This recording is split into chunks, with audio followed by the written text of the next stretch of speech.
এর চেয়ে বিশাল বিশাল গাড়ি আল্লাহর কাছে নাই, দিতে পারে না। আল্লাহ আপনাকে দিবে, তারপর দিবে সম্পদ। এই হাদিস তেন মানজা বিল হাসানাতি ফালাহু আশরু। আসসালামু আলাইকুম।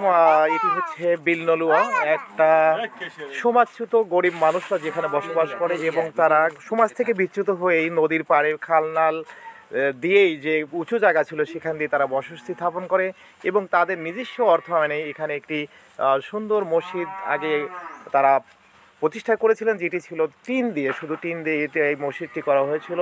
বর্তমানে যখন আধুনিকতা এসেছে, এখন বিভিন্ন মসজিদে এসি থেকে শুরু করে ভালো ফ্যান রয়েছে, সেই জন্য তারা কিন্তু নিজস্ব অর্থনে যতটুকু পারে একতলা মসজিদ এখানে নির্মাণের উদ্যোগ নিয়েছেন এবং এই মসজিদ উন্নয়নের জন্য তারা নিজস্ব অর্থ এখানে যে যেমন পারে সেইভাবে তারা এখানে প্রদান করছেন এবং কিভাবে তারা এরা তৈরি করতে তারা হিমশিম খাচ্ছে সেই বিষয়ে আমাদের আজকের প্রতিবেদন। যদি আপনারা সমর্থবান থাকেন অবশ্যই এই মসজিদের জন্য আপনারা কিছু অর্থ আপনারা এখানে বিকাশ নম্বর দেওয়া থাকবে, আপনারা প্রেরণ করতে পারেন। তো আমরা এই মসজিদে যারা নিয়মিত নামাজ পড়ে এখানে রুবেল সাহেবকে দেখতে পাচ্ছেন। আসসালামু আলাইকুম, কেমন আছেন আপনি? জি ভালো আছি। এই মসজিদে আপনারা প্রথম দিকে কেমন ভাবে আপনারা এই প্রতিষ্ঠা করেছিলেন? আমাদের এই মসজিদটা 1995 সালে এই মসজিদটার ভিত্তিপ্রস্তর স্থাপন হয়। অদ্যাবধি এতদিন আমরা চারপাশে ওয়াল, উপরে টিন শিট একটা ঘর ছিল, ওখানে আমরা সবাই এলাকাবাসী নামাজ আদায় করছি। হঠাৎ করে আমরা গ্রামবাসী সবাই একটা উদ্যোগ নিয়ে আমরা তিনতলা ফাউন্ডেশন করার একটা সিদ্ধান্ত নিয়ে আমরা এই মসজিদের ভিত্তিপ্রস্তর স্থাপন করে কাজ চলমান। এখানে আমাদের ফান্ড খুবই সীমিত, আমাদের 2,70,000 টাকা ক্যাশ নিয়ে আমরা কাজ শুরু করছি। ইনশাল্লাহ সকলের সহযোগিতায় বা আশপাশ গ্রামবাসীর সহযোগিতায় আমরা এতটুকু আজকে কাজ অগ্রসর হয়েছি। এখানে এই মসজিদের ক্যাশিয়ার আমাদের সাইফুল চাচাকে দেখতে পাচ্ছেন। সাইফুল চাচা, এই বিল্ডিং দিতে আপনারা কেমনভাবে হিমশিম খাচ্ছেন? অর্থের যোগান কি আপনাদের হচ্ছে? না, আমাদের একটু খুব কষ্ট হচ্ছে। কষ্ট হচ্ছে। তো যারা দূর দূরান্তে থাকে তাদের প্রতি আপনাদের আবেদন কি? আবেদন সবাই যদি আমাদের সহযোগিতা করে তাই আমরা একটু সহানুভূতি। আচ্ছা, ধন্যবাদ। তো এখানেই দীর্ঘদিন ধরে সর্বপ্রথম বসবাস করছেন আব্দুল জব্বার সাহেব। এখানে উনি কিন্তু খুবই সুঠাম দেহের এবং ভালো একজন মানুষ ছিলেন। উনি সবসময় 5 ওয়াক্ত আজান দেয় এবং মসজিদে আসেন। ওনার বাড়ির পাশেই মসজিদটা। আপনাদের এই মসজিদটা ভালোভাবে উন্নয়ন হলে আপনারা কী কী সুবিধা পাবেন? আমাদের এই বাপদাদা 14 বছর এই জিনিসটা করে ঠিক আছে। আমরা এখন ছেলে পেলের উদ্যোগ নিয়ে আমাদের এই মসজিদটা ভেঙে ফেলে দোতলা বিল্ডিং করার জন্য আমরা খুব প্রস্তুতি নিয়েছি। আমরা খুব অসহায়। এখন আমরা নামাজ পড়ি বিলনলুয়া প্রাইমারি স্কুলে, তাই আমাদের খুব আর্থিক খুব সমস্যা।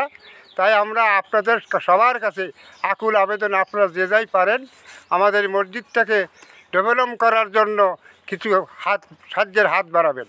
ধন্যবাদ। দেখতে পাচ্ছেন এটি বিলনলুয়া মসজিদে নদীর পাশেই কিন্তু ভাঙ্গুর এলাকায় এখানেই যে উঁচু জমিভূমি রয়েছে সেখানেই কিন্তু তারা বিভিন্ন ট্যাক মাটিতে উঁচু করা যে জায়গা ছিল সেখানে প্রথম দিকে কিন্তু বসতি স্থাপন করে এবং যে বাড়ি ঘরগুলো রয়েছে খুবই অনুন্নত এবং কোনোভাবে বেঁচে থাকার মতো।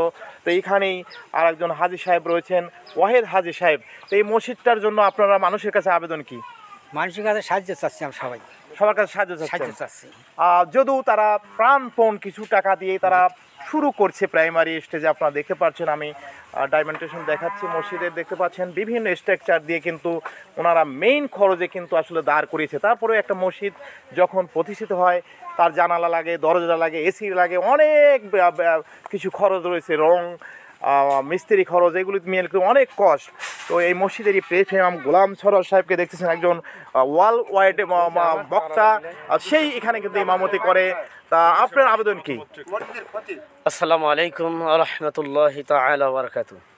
আলহামদুলিল্লাহ, ইউটিউব এবং ফেসবুক সবার জন্য আমি একটা আকুল আবেদন, যেহেতু আমাদের এই মসজিদটা অনেক পুরাতন মসজিদ, অবহেলিত ছিল, তে মসজিদটা 3তলা ফাউন্ডেশন দেওয়া হয়েছে, কিন্তু একতলা দাঁড় করাইতে আমরা হিমশিম খেয়ে যাচ্ছি।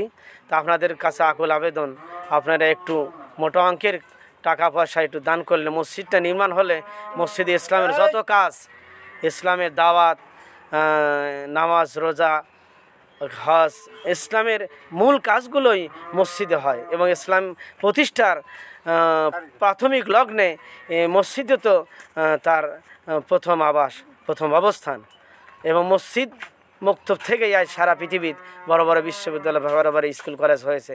অতএব আপনাদের কাছে আকুল আবেদন, আমাদের বিল্লানো জামে মসজিদে আপনারা প্রাণ খুলে দান করবেন, এই আশা প্রত্যাশা রেখে শেষ করছি। মানুষ এই পৃথিবীতে আসলে বেঁচে থাকবে না, এক সময় মারা যাবে, কিন্তু এই মসজিদ, মাদ্রাসা এবং গাছপালা যেগুলো রোপণ করা হয়ে থাকে, এর থেকে কিন্তু সারা জীবন সাদগায়ে জারিয়া হিসেবে মানুষ সওয়াব পেতে থাকে। তো আপনাদের কাছে অনুরোধ, অবশ্যই আপনারা দান করবেন, এবং এই দান কিন্তু সারা জীবন এই পৃথিবীতে যারা চর্চা করবে, এই মসজিদে নামাজ পড়বে এবং তারা অবস্থান করবে, ততক্ষণই কিন্তু সওয়াব আপনার আমল নামে লেখা থাকবে। তো আমাদের জামাইকে দেখতে পাচ্ছেন, জামাই আসলে কথা বলতে অনেকটা লাজযুক্ত। ধন্যবাদ সবাইকে। আপনারা যাদেরই সমর্থ রয়েছে, এখানে মোবাইল নম্বর, বিকাশ নম্বর দেওয়া থাকবে, যদি আপনাদের সমর্থ থাকে আপনারা গোপনে তাদের দিতে পারেন, যেটি হচ্ছে বাস্তব প্রকল্প। এবং প্রবাসী ভাইরা যারা রয়েছেন তারা অবশ্যই আপনারা কিছু অনুদান এখানে পাঠালে কিন্তু এই মসজিদটি গড়ে উঠবে এবং তারা কিন্তু সুন্দরভাবে একটা মসজিদ তারা দাঁড় করাতে পারবে। তো ধন্যবাদ সবাইকে।